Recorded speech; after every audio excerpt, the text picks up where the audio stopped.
So go ahead and put your hands in a triangle like this. Triangle like this. And then you're going to place it right here down like this, facing over your dantian here and your sacral. And if you have a particular magical name that was given to you, or you can use your first name, this is where you do it. You can repeat after me, inserting your own name. I am Isis. I am. Bring your arms up, look through the triangle.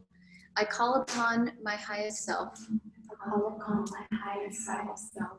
Open your arms like this, and then bring your heart, your right hand facing your heart, your left behind it, to merge with my physical self. To merge with my physical self. You bring your arms down like this, and you draw in all the energy from yourself, your past, your ancestors with you, and you say, for the benefit of this divination offering. And we'll do that again. I am Isis. I am Isis. I call upon the powers of heaven. I call upon the powers of heaven. Open, right facing into your heart, and the powers of the universe. The powers of the universe. To come down. For the benefit. Of this divination offering. I am Isis. I am Isis. I ground myself. I ground myself. In my body. In my body. For the benefit. Of this divination offering.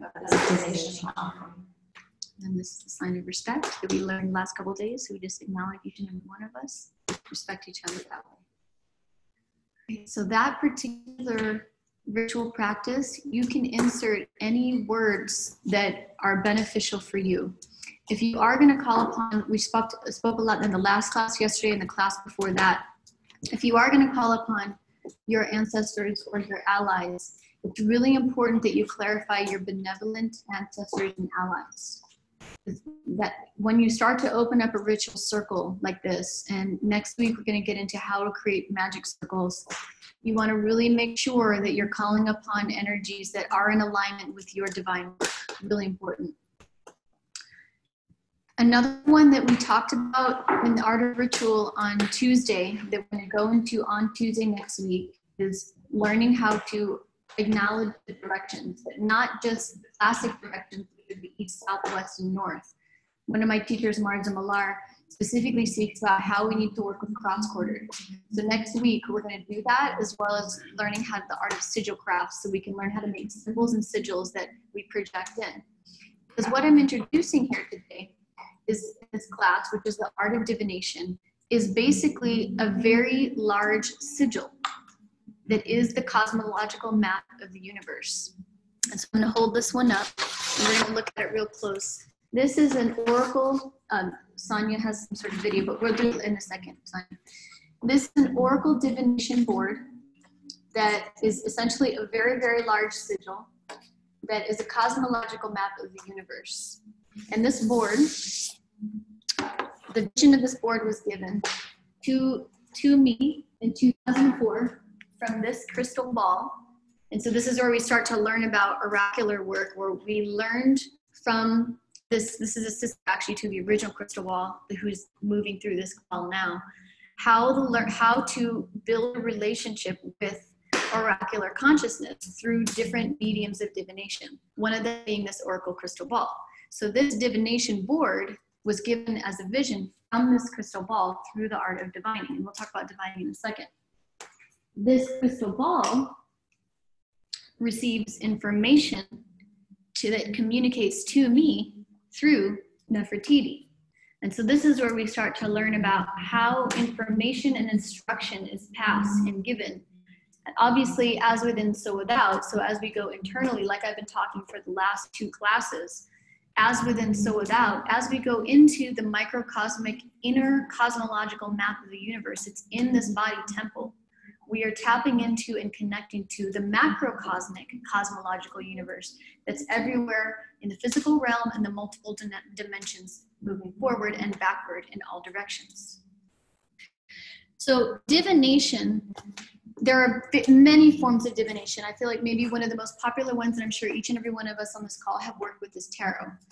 And divination is an art form that has pretty much all indigenous cultures have been working with. At one point, diviners and oracles sat on the advisory councils of communities and with leaders that were leading entire communities. You know, we had the astrologer, you had the oracle, and you had a variety of advisors, so that there were many different perspectives in helping to take care of a community and lead a community. Oracle's roles was in the realm of divine was to build a communication with the divine in the physical realm, and also to learn how to read into the signs, symbols, omens, and information inside of the divination house. So right now, this oracle board, which we're going to focus on, is the center of the divination house that we're all in.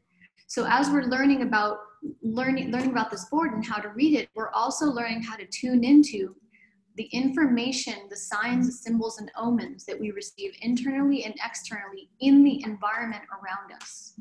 Because that's where we learn about how to be living oracles, where we start to see the symbols, signs, omens, correlations, and correspondences that the natural world is communicating to us and with us and through us. Part of the oracular consciousness is the art form of being empty in a real way. And one can't come with their ego or their opinions or their ideas or how they think it needs to be in order to receive information. So my role in this position right now, and my role in life, is to be an instrument for the life force of creation to move through me gracefully and easily. I am an instrument. So I have to maintain that instrument, like do the healing work, do my yogic practice, eat my food, eat the good foods, take care of this body, mind, heart, and spirit, so I can be a clear instrument and vessel for information and wisdom, instruction, and understanding to move through me gracefully and easily. And that is a primary function and role of the oracle. Because my goal is to learn the art, and in this class, which I'm bringing, is learning the art of paying attention, how to really pay attention, not just pay attention in the way that we think paying attention means. It's learning how to pay attention on multiple levels and multiple realms, and learning how to pay attention through multiple dimensions. Because when we open up an oracle divination house, we're learning how multiple dimensions come to relation here in this divination house. It's also about learning the art of listening on multiple levels and multiple senses. And this is where synesthesia comes in, where what we taste, what we hear, what we see, the colors, feeling, they start to move. Like you might start to taste a color. And that flavor that is the color could be the information for the medicine. So we're learning the art of correspondences in this realm of divination. And part of what happens in this realm of divination too is we learn about the art of visioning. Because oftentimes visions, when we empty ourselves and we become these clear instruments and clear vessels for the life force of creation to move through us gracefully and easily. And again, the way to do that is through what we talked about in the first class 2 days ago, the secrets of the spiritual activities. Doing the spiritual activities, the spiritual practices, the health practices, all the things you need to do so your instrument is cared for so that you can actually be a vessel. When we do that, we start to receive visions. And one of the keys that one of my teachers talked to me about visions is not all visions, if not, and probably not any of them, belong to us. They're not ours. And this is where we get into the art of letting go, letting God, and letting grow. Because when the visions come through us, some of those visions are connected to a collective vision that many people, like how many of us have had the vision of, I see it on the land and there's a community and we all have our homes, we have our gardens, and that vision, I'm sure each and every one of us have had, and that is a collective vision that many people are tapping into. And then there are some visions where there's a vision of this board, and the vision of this board came in 2004. Now I'm using this as an example because when the vision came, it wasn't like I felt like I needed to make it happen. It was just letting the vision move. And then over time, in 2017, through working with my dear friend, Johnny Ray, thank you, Johnny Ray, if you're here or not, for doing this with me. I'm so grateful. He's the reason, he's helped to bring this into manifestation. So I just want to acknowledge him here, 100%.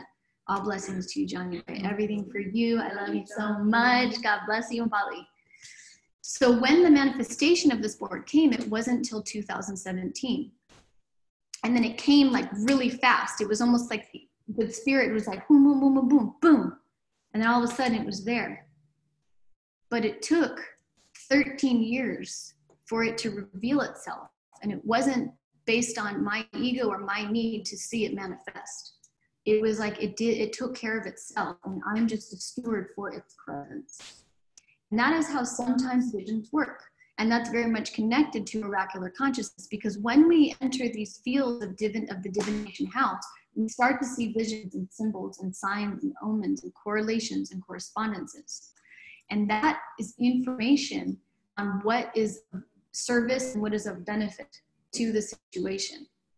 And that is also a very important key when we start to step into oracular consciousness. Everything we are doing is of service and of use and of benefit. There's nothing about a personal agenda here at all. There is no room for personal agendas. This is completely a service-oriented practice. And this practice that is centered in being of service and supporting others discovering what their purpose is and what they're here to do is a way of life. And then in that way of life, we enter back into the flow of reciprocity. But we've been trained in the Western world to like get, mine. I talk about this every class, like get and forget, get and forget, get and forget. And in the like gathering this tool, gathering this resource, gathering this thing, gathering this thing, so I can have my thing, and this is my world and my vision and my this and my that. We forget about the art of giving and forgiving and making offerings and giving and forgiving. And in that dynamic of get and forget and progress at the cost of all other beings, this single pointed, even in social media, I am this, follow me, I need 100,000 followers. We forget about the dynamic of giving and forgiving, and that the successes we feel inside and the successes we want to give and support to everybody else creates a collective success where everybody's benefiting, everybody's receiving, because at the end of the day, that's what we all want. And that's what we're all working towards. And so part of what divination is about is learning how to be open to the signs, symbols, omens that make a beneficial and successful experience for everybody, human and non-human. Not just about humans, human and non-human. It's very, very important. The other piece that's really important is the power of the word. As last two classes I shared, I always share about this. What we imagine becomes what we think, and the first major manifestation is we say that then deed happens here in destiny. When you come into the role of diviner, and you come into the role of oracular consciousness, everything that is said is influential. Not only influential to your own self and your own mind and your own inner workings, your own inner cosmos, but also influential to all of your relationships. Can you repeat that?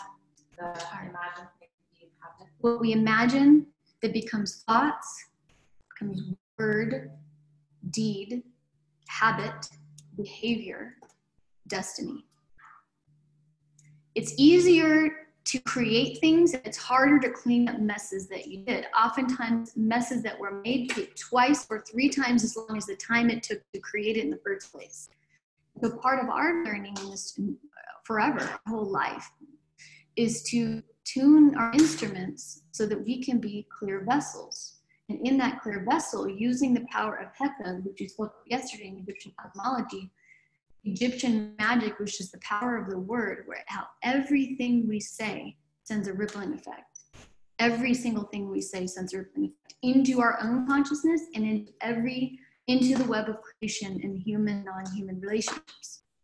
And so coming into divination work, it is of utmost responsibility to be incredibly mindful of influence, and the function and the agenda from which we're working from.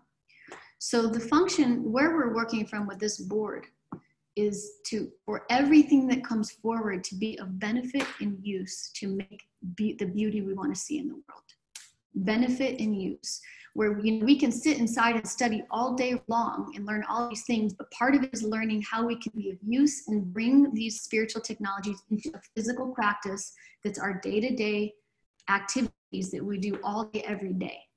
And so part of it too is learning when we do this divination work, when we work with this board, is offering rituals and practices to bring home into our relationships and into our communities. Now, part of our ritual is important because it's like, well, why is ritual important? I do rituals all day, or what's ritual, da, da, da. We have the theory, we have the principles, and we have the ideas, and the practices actually help us move into the embodiment with that level and detail of intention. When we start to move with that level of intention of how every step we're taking and every action we're making, every conversation we're having, and every offering that we are bringing forward by the very act of being the human, walking and creating in the world. When we have that level of intention, every single thing we do, it brings the care and the tending and that term, God is in the details. It brings that level of care and tending into every single thing that makes the beauty. So ritual is of utmost importance, and this is a ritual practice. Okay, so moving into the board. What we're going to do here is we're going to walk through the technologies of the board. It's going to be a lot of information. Again, don't worry about getting every single note. This is being recorded. You'll receive the recording through the livingvillageculture.com mailing list. So if you sign up in the mailing list, you'll receive class today, yesterday, and the day before. It's very useful to watch, or at least what I've been shared from my bosses here, it's very useful to watch the other classes because it's all woven. We're in this web of life and web of relationships. So what was shared in Art of Ritual is relevant and useful for Egyptian cosmology, that's relevant and useful for divination, that's relevant and useful for Art of Ritual, et cetera, et cetera. It's one big Ouroboros. It's one big circle. Everything is one big circle. And so it's useful to listen to them and pay attention to what is teaching you through those practices.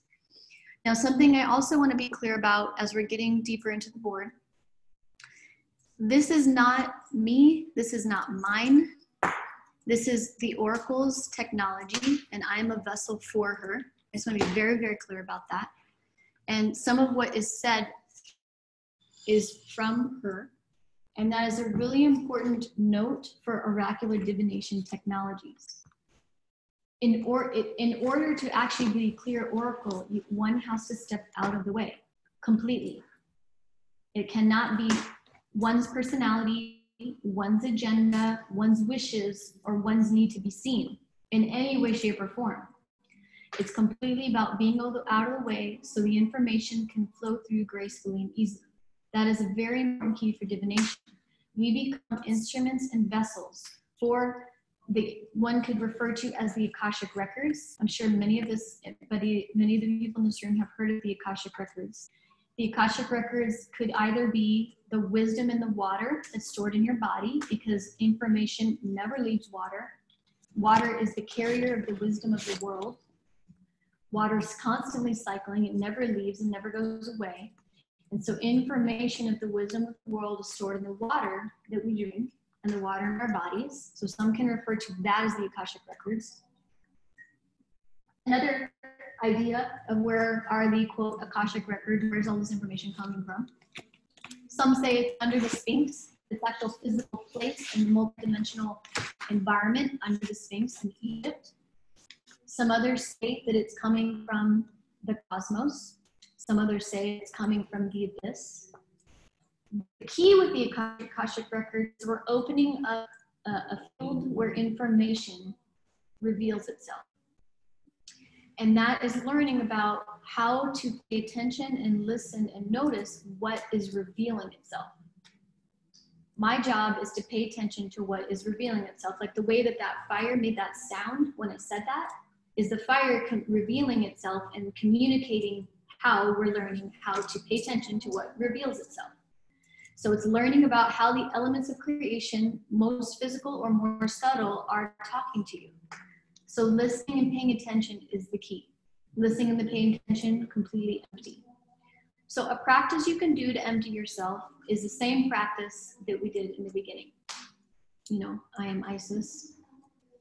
I call upon my ancestors, benevolent ancestors, guides, and allies to come down and support me in emptying myself so I may be a clear vessel for the benefit of this divination class, the divination offering. That's when you can do and say, make sure it's done before you enact. And so that's where our self-responsibility, knowing when we are clear, is key. One practice that I'm a huge fan of, that I do every day, and the days I miss it, I'm like feeling it, is Kundalini. I'm a huge Kundalini student. My dear friend and teacher, Jaidev Singh, I want to say his name, and Life Force Academy here. Thank you, Jaidev. I love you so much.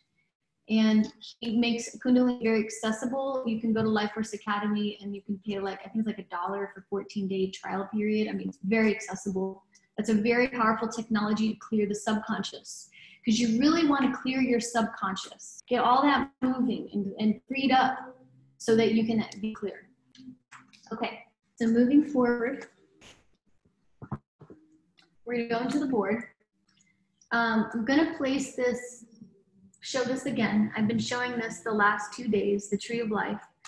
This board is completely inspired by and centered and around this glyph. And we stared at it in the first class, and we're going to send an image with it with recordings again. This was a very useful ally in learning this divination board. Again, my lineage is Egyptian, is the Hermetic Kabbalistic lineage. Me and first teacher, William J. Kiesel, Goodness and Laurie Goodman, my first teachers with Kabbalah.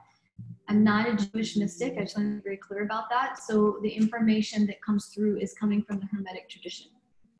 All right, so let's go.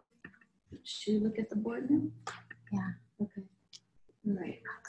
DJ Sonia. So what I'm going to do is I'm going to talk through the board, and it's going to be a lot of information. And also it's everything you already know. We've all have an actual true relation with the cosmological workings of the universe, because we have a body, and we're a soul and a spirit and a body. So the mere fact that we are blessed to be a spirit in this body, and the technology of this body is the cosmological universe that is on this board. All the more reason why we want to take care of our bodies, because we have like billions of interdependent beings working for us every day, all night, taking care of us while we quote sleep. And so I just want to acknowledge the technology of the body and say thank you. You know? All right. So now, spotlight. Same chat. Same chat. Okay. Let's just hold the board up. Just hold it up. Yeah. Okay. We can do this. Right? Does that work? Okay. Oh, are you not hosting them? All right. So we're going to start. We're having a little the technology world is making some moves right now. So this is the divination board. This was brought forward again from the Oracle in a vision in 2004. And I'm going to walk through and talk through what's going on this board in full detail. And just receive it. You can write it all down if you want, but also know that there is going to be a table of correspondences sent by email for each and every one of you to have. It's a table that I made, and that creates those corresponding relationships. Okay. So can everyone see the board? Mm-hmm. Okay. So now imagine you're sitting in the very center of this board, and you're looking around in a clockwise motion. Now, there's two ways to read this board. The first way is you read when you're working on the energy of increase and growth and building, is when we read in a clockwise, increase, sunwise motion. If we want to look into unspelling spells that have been cast, unspelling a spell that's been cast, you move in a clockwise motion. And how that's indicated is through the counts of all of the parts of the board. So again, increasing a prayer, increasing understanding, growth, path moving forward, clockwise. Unspelling a spell that's been cast, unspelling a program, unprogramming a program that's in the heart, mind, body, or spirit, you move in the counterclockwise motion. This board is also very useful for not only giving a reading for a question, but it's also useful for giving group readings. It's also useful for seeing what kind of rites and rituals are useful. And it's also very useful for what kind of offerings need to be made. So in the Living Village Culture newsletter that went out today, we did, my dear friend Nat and Balin and Scarlett, we did a divination reading asking what offerings need to be made. And it just got sent because the board was very specific on all the offerings. So if you want to be part of making offerings and use those technologies that what the board said, it's all on the mailing list, and please join in with us. Okay, so. To the side. Can I come to the side? No, that's okay. You can actually go back. Oh, I can go back now. Yep. Okay, cool. This is the first divination board class online. All right.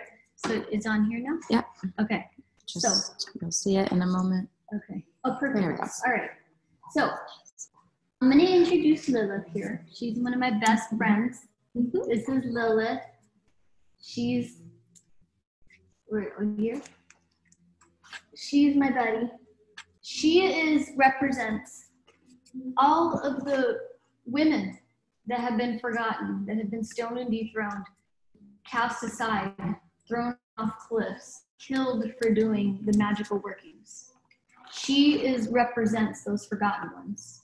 And she also represents the lineage of all the women. God bless all the mothers. God bless all the mothers, all of those who brought forth our species.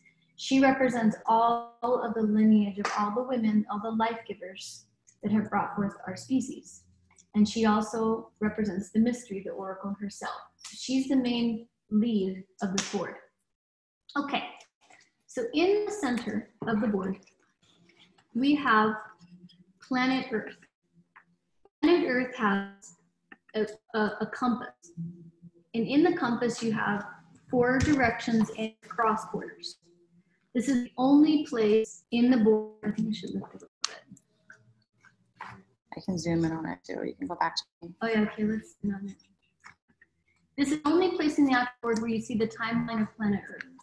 Because again, we're working in multi-dimensions. And I think I saw Feather on this, and I want to acknowledge Feather's here. She was a big part of the Oracle gatherings from the very beginning. Yay. So this is the continuation of the Oracle gatherings. Just want to acknowledge that here. Okay, so this is a cross-quarter and directional compass on planet Earth, planetary time. Now, the way to tell where this is on planetary time is you look outside on the astrological area, like right there's Libra. Okay? There. So this is how you would note where we're talking time in relation to Earth time. Okay, now let's zoom in over here. Thank you, Ruby. Appreciate you. We have the various realms of planetary time. All right. So in planetary time, we have the moon, lunar time, Mercury, mercurial, Venusian, solar, the sun, Martian, Mars, Jupiter, Jupiterian, Saturn, Saturnian, and secret teachings. There are 3 more planets that aren't obvious there, and oftentimes in most divination technologies, there is a secret teaching that's not obvious. The secret teachings are these 3 dimensions. And this is where we have Uranian, Uranus time, Neptunian, and Plutonian. And so you have all of the planets in their order from Earth to Pluto.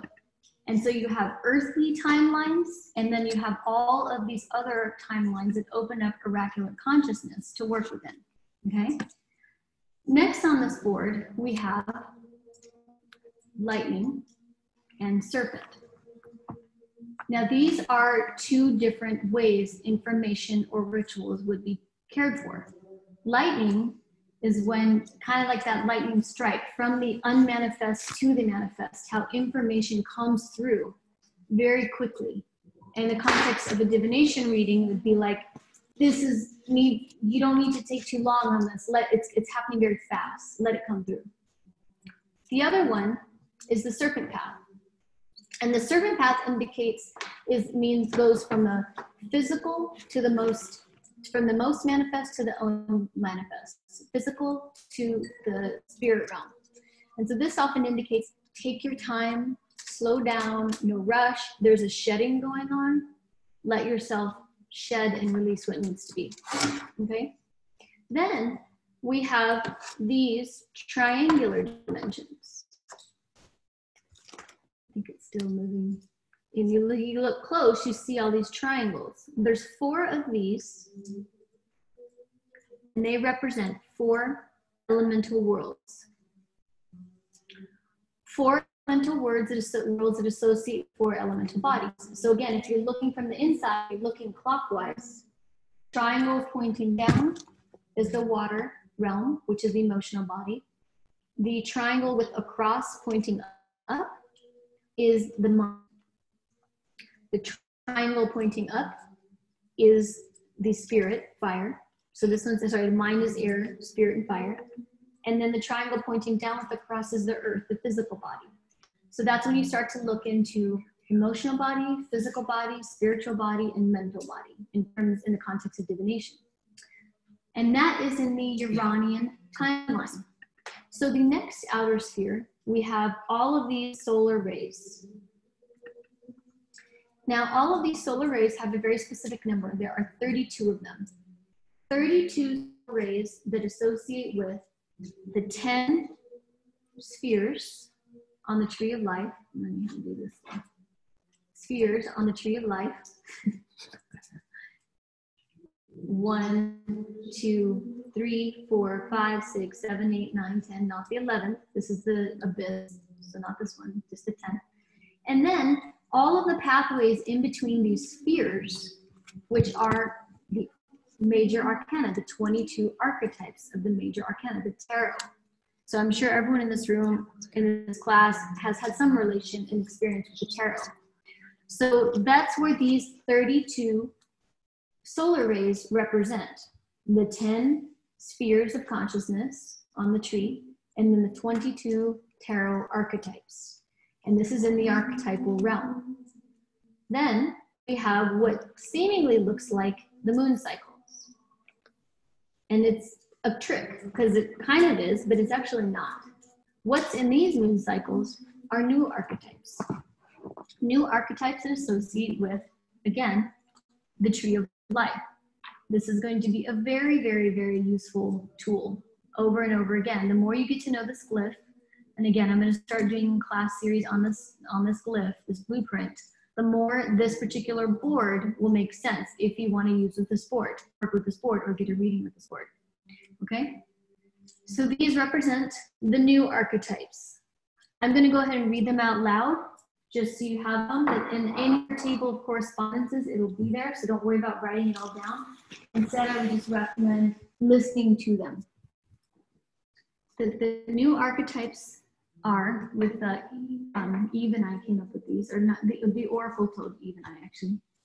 Novice, keeper, channel, guardian, lover, seeker, warrior, healer, oracle, or the mystery, and then the Holy Mother, Holy Father, the crowned, and the initiate.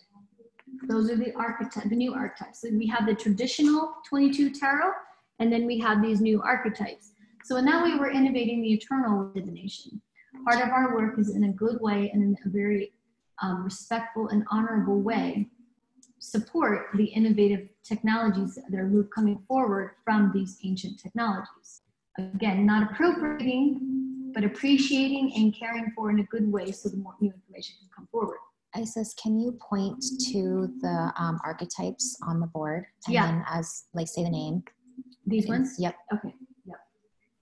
So, novice, keeper, oh, sorry, reverse, I did it the other way. Initiate, crowned, Father, Holy Mother, Oracle Mystery, Healer, Warrior, Seeker, Lover, Guardian, Channel, Keeper, and Novice. Now, sometimes, which again is the magic of oracular consciousness, sometimes those archetypes get switched. And so this is where everyone is a slightly different oracle. We're not all the same. We don't do all the same things. We don't receive information the same way. So part of it with this cosmological map is getting to know the baseline layout and technology that's here so that you can be empty to receive information. And it's not about getting too obsessed with exactly what is what. It's about witnessing what reveals itself, just like the fire did, through the art of the experience and the engagement. Sometimes when I'm offering a reading, I trip out because what is coming through my mouth, I had never thought about. And so I'm like learning, what's coming through my mouth is teaching me as it's being communicated. And so there, as I'm an empty vessel receiving information and instruction, I'm learning how to be a witness and observer to what is teaching me through as it's coming through my mouth. So it's learning how to also observe and learn from the experience by engaging with it. That's one of the things that really blows my mind. Sometimes I'm like, wow, okay, that's an amazing oracle kind of thing. Okay. You know, and back in the day when this was happening from the oracle gathering, there was a huge community of us that worked with this crystal. We would just divine with the crystal and the crystal would tell us what to do. And that technology is still moving forward. I mean, this board is related to this crystal ball that's had thousands and thousands and thousands of people connected in ritual with it. And one thing I also want to say about this oracle crystal ball is that this crystal ball is also connected to an oracle clan. We are an oracle clan. And that's also connected to a fireplace, a living fire that never goes out. And this fire is in Italy, in Dominator, and it's one of 7 fireplaces. And so our responsibility, and this comes in with the responsibility of your ritual tools and your altars and the medicines that we are working with and receiving, our responsibility is to take care of them and tend to them in a very good way, because it's connected to a fireplace, which means an altar and a series of ceremonies. This is also connected to a prayer pipe. So this is connected to an entire ritual technology of the Oracle clan. So I just wanted to acknowledge that here because I didn't say that earlier. Okay, moving forward with the board. So the next dimension, which is in the Neptunian dimension, you see all these astrological signs. Now, something I want to mention and take note of that's very, very important is it's useful to really take a good look at these astrological signs and also these planetary signs. Get to know them and what they evoke for you in terms of what they look like and what the drawing looks like, because that is information. So an example being, let's work with, pick a sign. Okay, so what sign is that? I don't know. Okay, Scorpio. Scorpio. So Scorpio is, the symbol is an M, and it has an arrow that kind of comes up. Sometimes it has arrows, sometimes it doesn't, but the leg kind of comes up. Now, what's interesting about Scorpio is there's another symbol in the astrology that looks very similar but slightly different that's also an M with the cross over, which is Virgo. So here's Scorpio, I think you can see it. And then here's Virgo. I need to use this, I think. They both have 2 M's. One has an M like this. She used a whiteboard that goes up like that. And the other one has an M that goes like this and crosses. So there's likely a relationship there. Scorpio, that's their second M comes in and comes up like that. That's very much connected to subconscious. The Scorpio draws up this subconscious energy that needs to be addressed and looked at and cared for. And oftentimes in the realms of water, thank you guys so much. In the realms of water, you have 3 water signs, like all your signs. You have 3 water signs, Scorpio, Pisces, and Cancer. Oftentimes I think of Pisces is that starry-eyed, watery realm, the pool we talked about on Tuesday, that pool of consciousness, and learning how to surrender into the pool of consciousness. Pisces receives information from the watery realms of the cosmos, so connected to the cosmos, how the stars are reflected on the body of the water. I think of that with Pisces. Cancer, you can think about the Pisces sign like this. Drop bigger. Let's see. Okay, good. This Pisces sign, so if you look at it, it's like information, receiving information comes from both directions in this watery realm of the cosmos. And that's one way to look at Pisces. There's so much more we could talk about. It's two fish swimming in two directions, and we could talk about Pisces all day long. The next watery sign we think of is Cancer. Like that. Let's see. Working out how this works. Okay, so he's 69. It's a little hard to see. Cancer looks like a 6 and a 9. And also when I think of Cancer, this kind of looks like to me like a community, like multiple beings here, you know? And so Cancers are, I think of it in the water realm, is they take care of the waters here and the community here that circulates around the water. And they're like the water here. And then on planet Earth, and then the Scorpio, which is, there's a few ways you see it drawn. There's like earth as water. Yes, the Cancer is earth of water, exactly. Pisces is air of water. And then Scorpio is fire of water. Thank you, darling. So this one, it's like the fire, water, and then I just want to reflect it to, the reason I'm bringing this up, because this is where we learn how to read signs and symbols for the context of divination. This is actually very useful. It may seem a little out of context, but it's not. Okay, this is a Virgo. And Virgo is often associated with what? Order, organization, the maiden, sometimes the priestess, the Venusian energy, but she's ruled by Mercury. That's her over there. It's Nefertiti. Nefertiti. No, right here. Oh yeah, Virgo. Yeah, sometimes it goes that way too. Sometimes it comes around this way too. Virgo, we can talk about Virgo all day long. I'm a Virgo. This is like I see it as from the earthly realm. The Scorpio water goes into the water. It doesn't only just go to the bottom of the water. It like digs and goes deeper to bring anything that needs to come forward from the subconscious up. And that is, they're working together in some ways. And we'll talk about that in another class because that's a long conversation. So now this is the reason I bring this up, is because when you look at the board and we look at all the astrological signs, whether you even use this board in the future or not, or looking at the planetary signs like this, in the context of divination, we're learning how to read and receive. You can see that one? We're learning how to read signs, symbols, and omens. So let's look at this one. And then let's look at this one.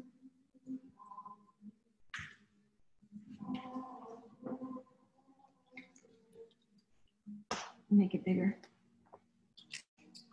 So this is the sign of Venus. Venusian, Venus. So why it's useful to get to know the signs and symbols and what they represent for you is because that's information on what wants to be offered. Venus, in terms of signs and symbols, has this circular, solar, the eternal circle of life and death, life that feeds death again, the magic circle, and the solar energy, combined with this cross, which is oftentimes associated on its own as the elements. So Venus has a very direct relationship with the elemental realms, elemental relationship in caring for the circle, caring for how life and death feeds life again, and also this having this solar quality. Now, we add what Mercury is, where we get this moon here. And this is the sign of Mercury. And I can talk about the Venus symbol a lot more, but I'm trying to move through this a little quicker. This is a symbol where you have both, you have the moon, right? You have the moon, you have the sun, and you have the elements. And Mercury's role, which we spoke about yesterday, in the class yesterday, Hermes Trismegistus, Suhudi, is the communicator and mediator with the divine realms and the human realm. So you have the elemental realm, Earth, here. You have the solar relationship, solar cosmology, and then you have the lunar. So the Mercury is the communicator with the solar lunar energies and the mediator with this physical realm. So you can start to see, and then, you know, moon is often related to the astral. Sun is often related to illumination. And the earth is related to grounded foundation, the earthly realms. So we start to learn how to read symbols, because learning how to read symbols evoke those, the images and the wisdom and instruction and information that wants to be shared. So I just want to use this as an example because there's a lot of symbols on here, and we'll keep going through this. We always go through this every week. Okay, moving forward.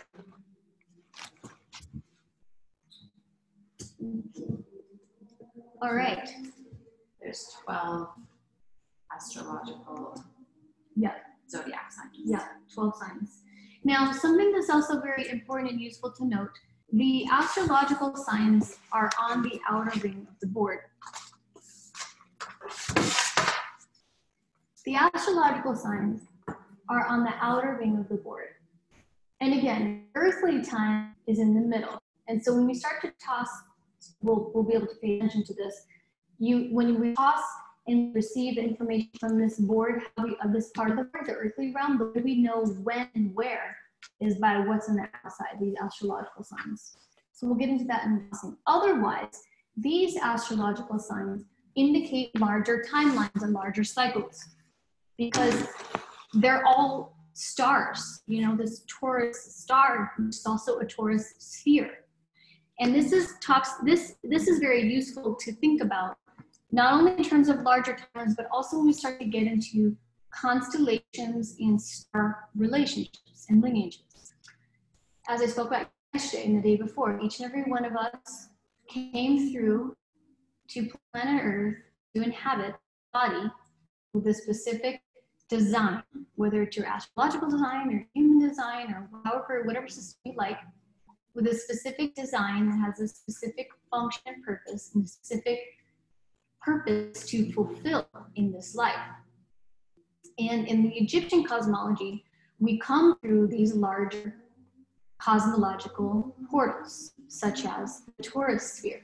We're going to go into more of that next week in Egyptian cosmology. Now, outside these astrological larger timeline cycles, you have a whole bunch of stars.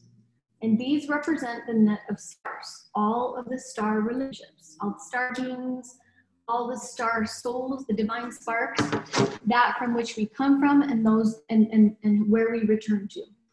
Now, in the context of why I bring that up is because the next part of how to read this board is you can actually read soul contracts. You can read a soul contract that one came in with, or a soul contract that one is taking with them. You can also read multiple soul contracts between people and what they're here to do as a group. You can also read what programs or what contracts are leading with souls, and also past life readings that are useful to care for and tend to now, as well as ancestral traumas and or things from the past that need to be resolved in this life so they don't get passed. And the way that we do that is through, can we go close with the camera? Mm-hmm. We also have a question from Mads. Okay, cool. Right, Mads, I'll just show this and then we'll get your question. You want to go close? Yeah, I just want to show them where the soul contract. Okay, so where we do that is, as you see, we have these three. You can do one up to, you can do 4 or less. You don't have to do this, because if you want to learn how soul contracts work and how past life works, you have these smaller boards on the outer rim of the larger board. So when dice or tools fall off, or not fall, but ring or move in that direction or get placed, then that indicates soul contracts and or past lives. And we'll get into more, that's more Divination 2 class, but I just wanted to let you know why we have all these boards here.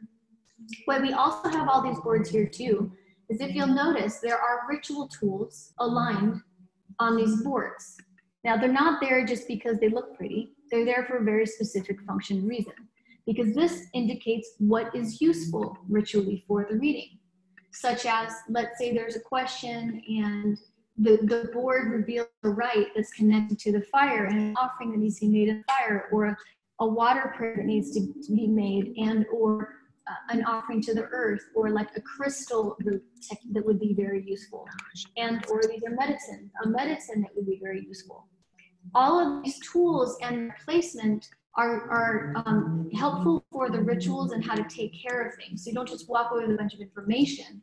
You go home with a way to continue this moving forward in your life. It's also very important in the realm of divination, the way I've been taught, is you want to make sure to have all the elements present, because they are far more, in my opinion, wise than we are. We're learning. We're new kids on the block in the elemental realm. So it's really good to have the holy water present, for sure, because the wisdom of the water is right there. It's really important to have the fire here and these medicines that can help us take care of things, because the water the fire transforms, and the offerings that are made transform into the smoke that go into the air and get offered to the divine. Then we also work here with medicines that we take internally and for self-anointing. We spoke a lot about this in the last two classes. This is a really good one that Sonia gave to me. It's an ormus. I always take this internally. It's frankincense, gold, and myrrh, and ormus. And then these are the oils, again, that I shared in the last two classes, Nefertum. They're the highest quality. And then this from Mark Abba.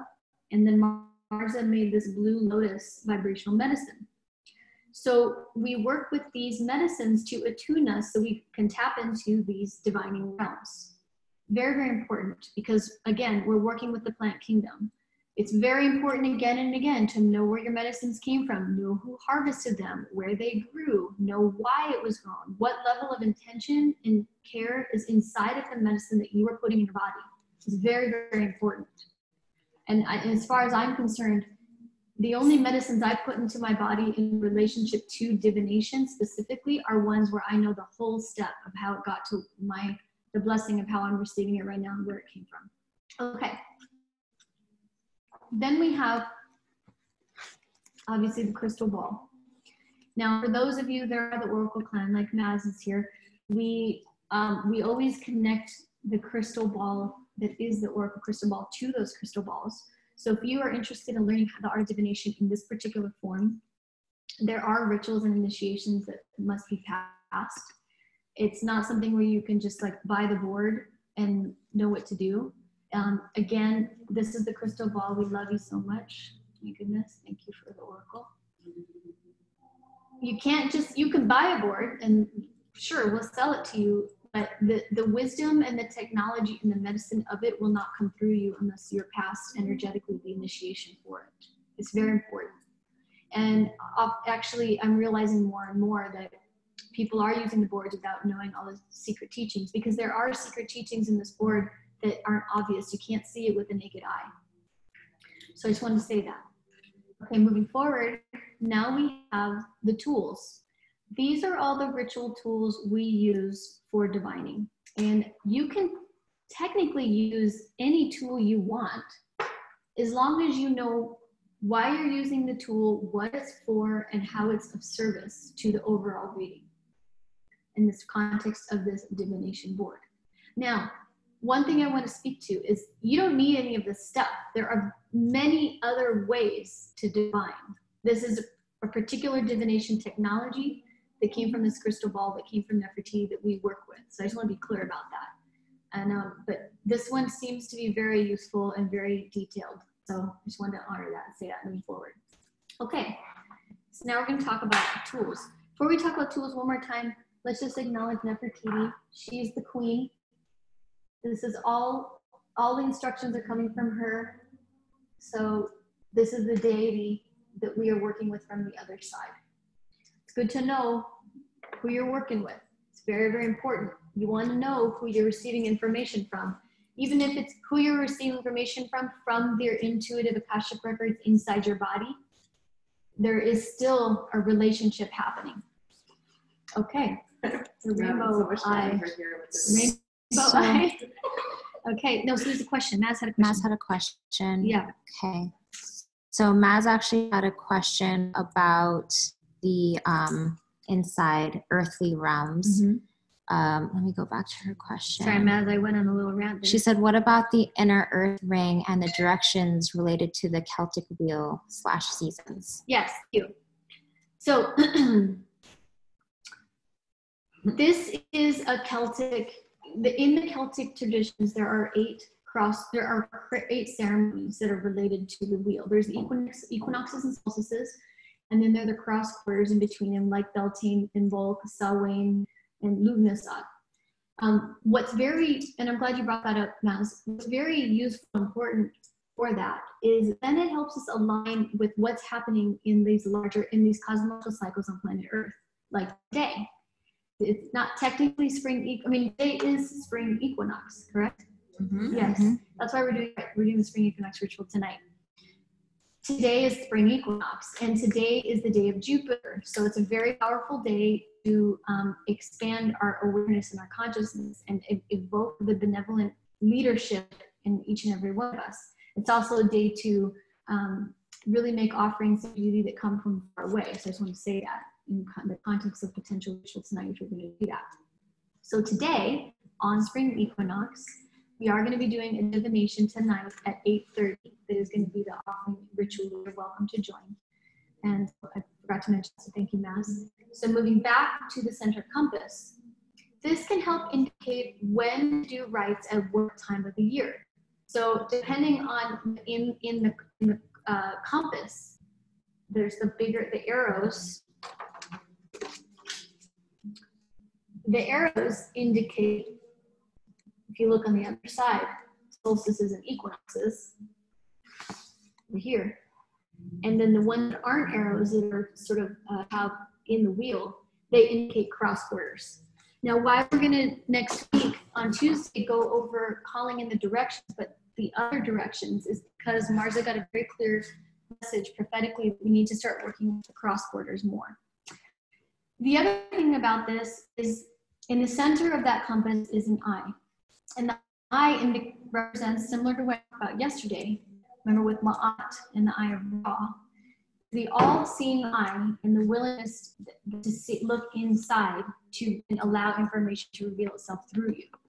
Now, part of why that's very important is because you're learning how to look inward into multiple dimensions. The inner work is the outer work, and the multiple dimensions will reveal themselves around you. There are various dimensions at all times. One of them is the cosmic planes, which we'll get into in Egyptian cosmology. Another one is Middle Earth, or the underworld, this earth, and the upper world. Some say the lower, the middle, and the upper world. Some refer to literally Middle Earth and how there's a whole community of consciousness and dimensional beings inside the earth. So, and that way you might receive information from that place too. So feels like I answered her question. Yeah, she wants to know how it can relate to the seasons. So okay, to the season. Show her, like, right. maybe show everyone in the middle and then how it relates to the seasons with the astrology signs. Yeah, so maybe we should have a close-up here, right? Okay.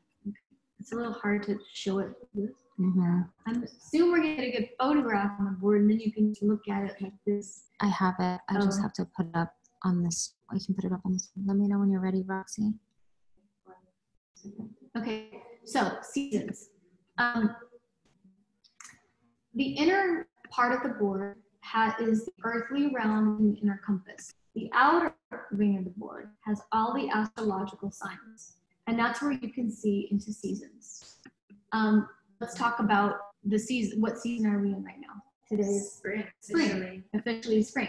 Today is March 19th. And March 19th, what's astrologically, what are we in? Pisces. And I think Cancer, final day of And Pisces moving into Aquarius. no Aries. Aries. Yeah.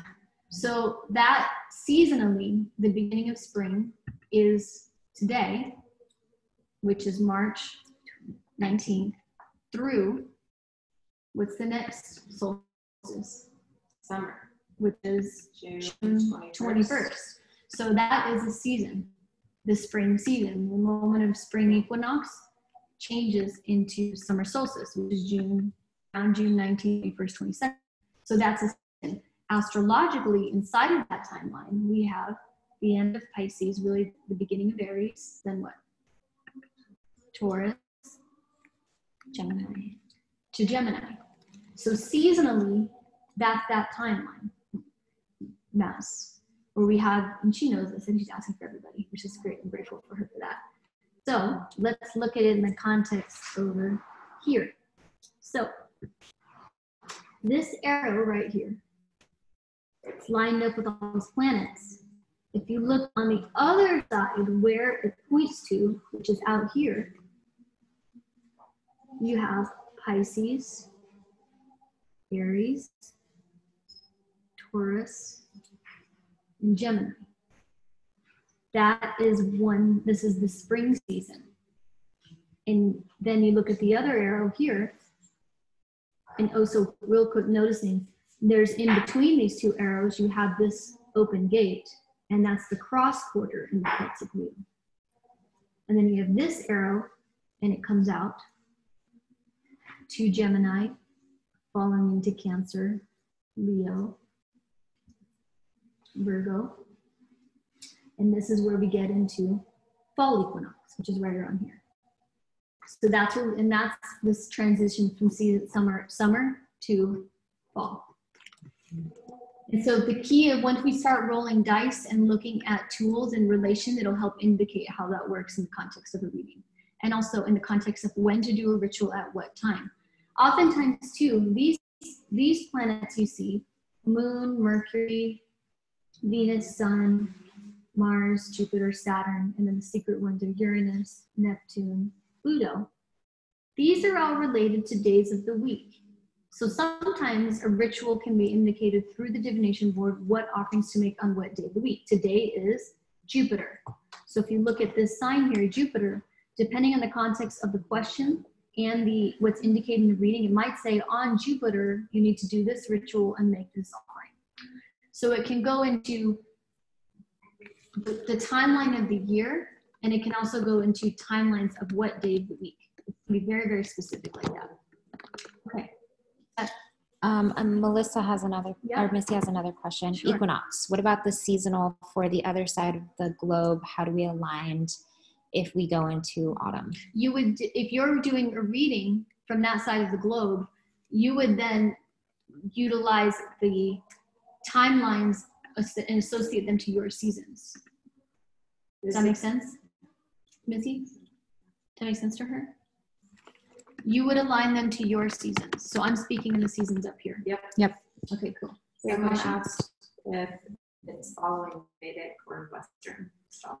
This is more Western, however, I'm a student of Vedic, so I don't feel comfortable speaking Vedic terms. I'm learning Vedic from my friend Freedom Cole, but hopefully more Vedic will come in because that's one of the technologies that's been very useful. He's my main advisor. So not yet Vedic, hopefully coming soon. We are actually in the works of making another board. So the Oracle's bringing forth another board after this, and a deck. Even are working on a deck that goes with the board. So, okay, moving forward. All right, so now let's get into tools. What time are we at? 409. 409. Okay, great, perfect. All right, Uma, I need your help. Who's your Vedic teacher? Freedom Cole from Vedic Vyasa. He's awesome. I highly recommend him. If you want to get a reading from him, you have to sign up. It usually wait multiple months, but once you get into the rotation, it's easy to get readings. I've been going to him for 10 years. Because one of the things very valuable about Freedom in terms of Vedic astrology I really appreciate is also Vedic priest. He knows a lot of Vedic priests like Virji here.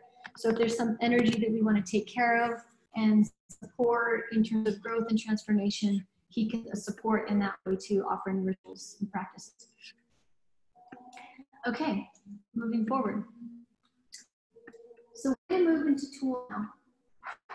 First, we'll start with the dice. Now, these are necessary for divination with this board. Some of the other tools are changeable. The first one that is here is this is the numerological dice. Has 12, up to 12 numbers on it, 12 dimensions, 12 relationships. No, it's not showing. One moment.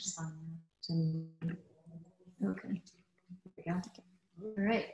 This is numerological dice, 12 dimensions. This one is the planetary. You start to see all the planets. It also has your north node and south node and planetary dice. Then you have your astrological dice. Again, you know how to read symbols. Then this one is as necessary. I found it to be very useful. This one has your directions, your north, east, southwest, southeast. This one's been very, very useful. Only recently, my sweetie and I went to a pirate shop and found this dice. We've been using it since. Then we have over here. So these dice, what's important about these dice is you toss them. And why tossing is key is these dice particularly are the first thing you toss. And the reason being is they ultimately tell a story that's related to the inquiry that the querent has. And what's useful and important about the dice is because of the nature of tossing, the divine is involved. You have divine relationship, divine intervention, or divine collaboration involved.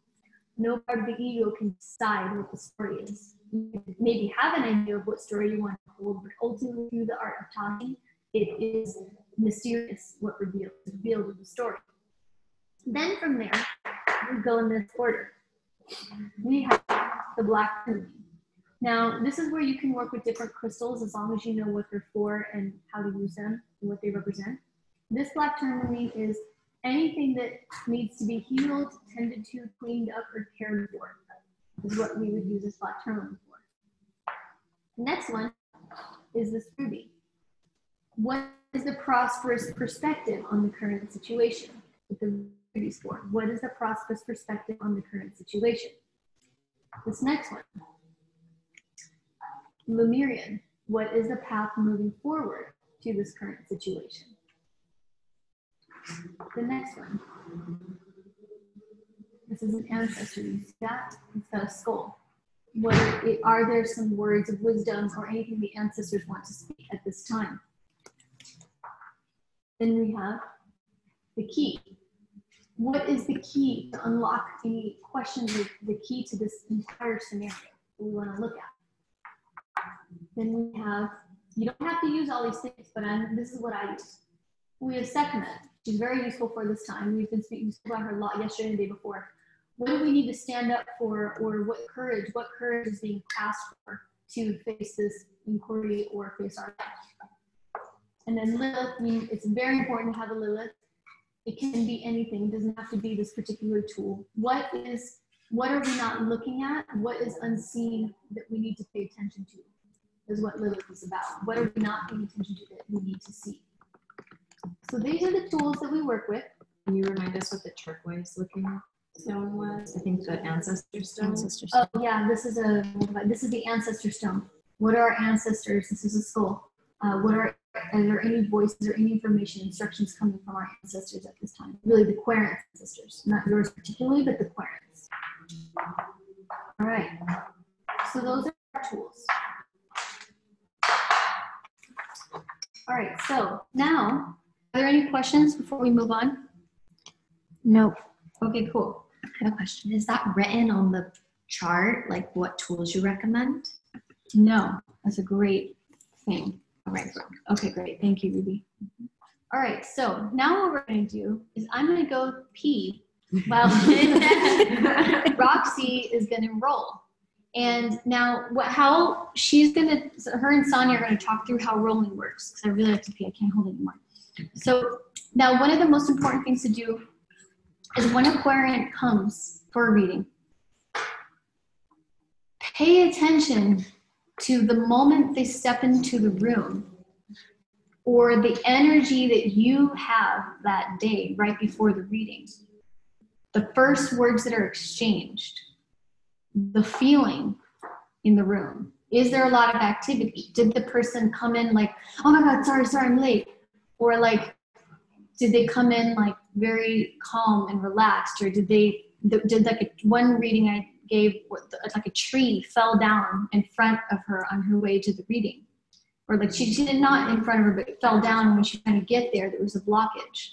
All the micro details that are leading up to the reading, the energy that I had before she walked in the room.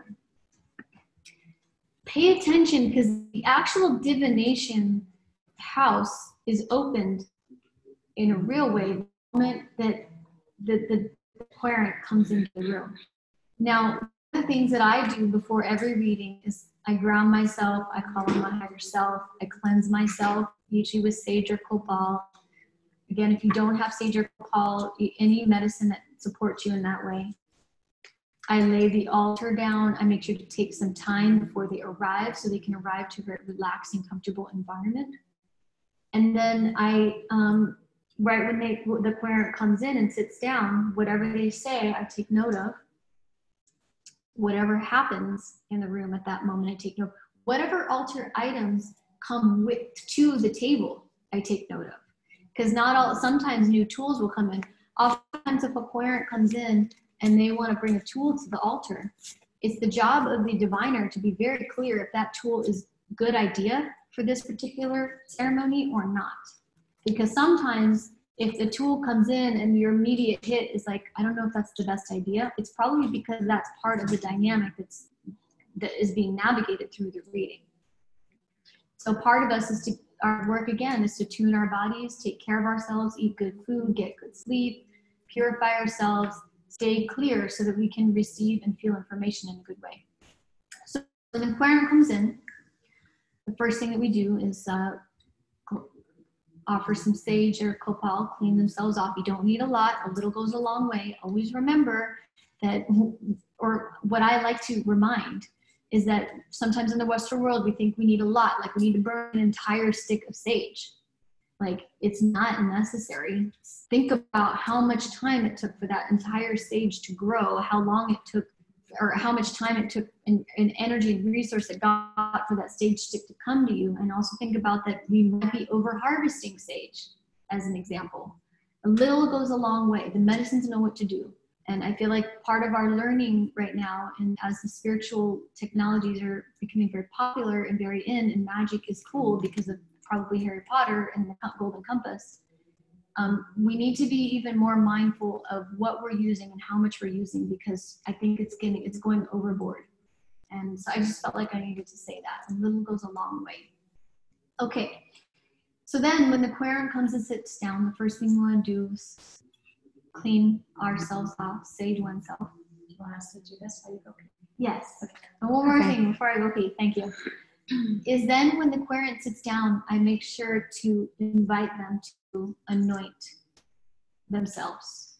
I don't perform the art of anointing because this reading is, now there is a whole art form in the art of anointing, and we do teach about that. But why I don't anoint them is because this is the querent's own self-initiatory practice. They called forward this reading. So them anointing themselves is taking care of themselves and calling upon their own innate intelligence and calling upon their highest self to be present in this reading for their life. This is not about you performing a healing or an anointing on them. It's inviting them to take care of themselves in that way so that they can receive the information in a good way and also embody it in the path moving forward.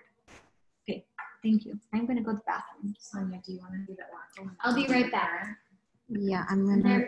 Sonia and Roxy are very proficient in Oracle divination class. So they're going to walk through the next stages with the sage and with the tossing and the place. Maybe we should do the wide angle. And the question. I got you. Make sure you have a question. Okay. Oh, I have a question. Yep, you have a question? Okay, go for it. Oh, no, I don't, but I'll think of one.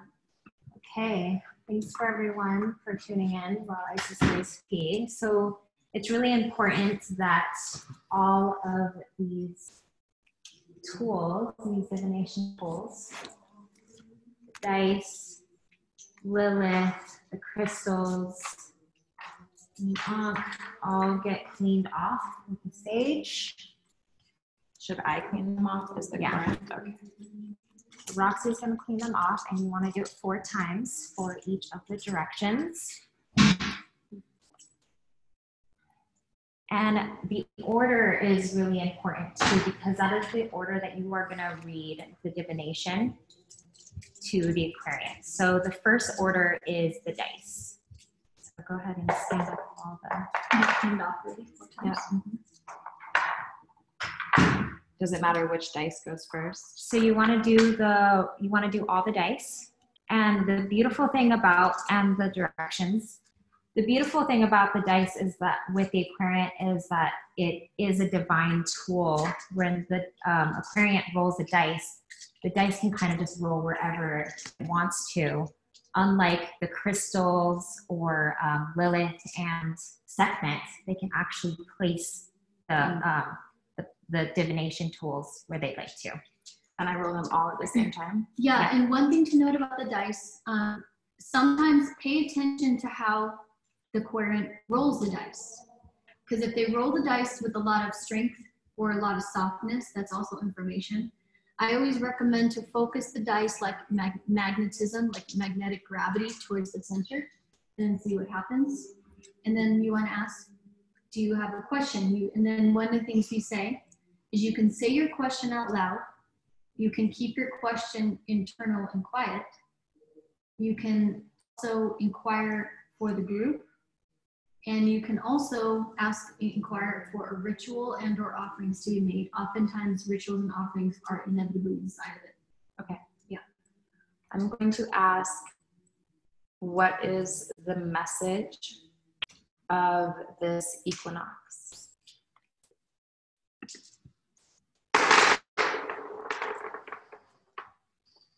Okay. Notice how this dice rolled off the board. Maz did have a question about, can you only have one board for the soul contract? No. You can, sorry. Yes, Maz, you can have one board for the soul contracts, but you're not going to be able to read the contracts themselves. When the dice rolls off the board, you can see the soul coming in from what, or exiting from what portal, whether it's Cancer or Leo or in between. But you're not going to be able to read what the actual contract itself is because the smaller boards indicate the actual details of the contract. Okay. Okay, so the next tool will be, Do we want to talk about what this means? Not yet. Not yet. not yet, yeah. Great question, Ruby. So before you place them, what she asked is, do we want to talk about what's happening right now? The reason why we don't talk about anything until everything is placed is because it's all about relationships. Kind of like when you see an astrological chart and you see planets and geometries in between them in relation to them, same thing applies here. Okay, so next is the black tourmaline, which represents what needs to be tended to. And, whoa. All right. So note that. Yeah. Fell out of her hand. Magnet. Okay. And then The next is the ruby, which is the prosperous perspective. So how do you do that? You don't look and you place? So great question, Ruby. Ruby asked a question, do you look in place or not look in place? Depending on the querent, I'll say you can look where you're placing or keep your eyes closed.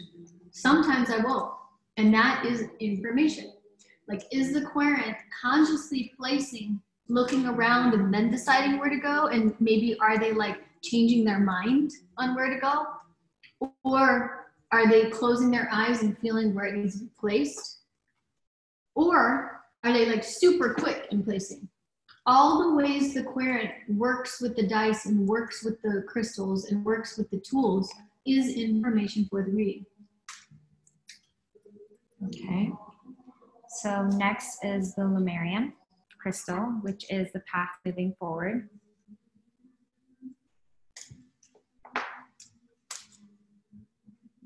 Okay, and then the ancestor stone.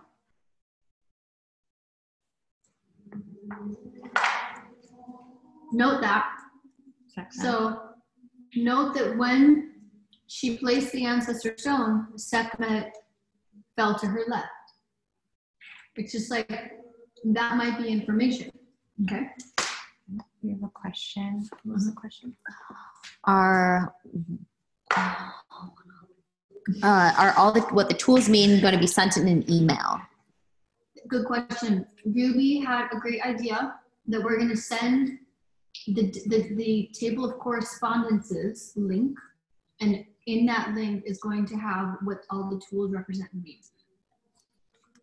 Okay. And we do Next, the Ankh.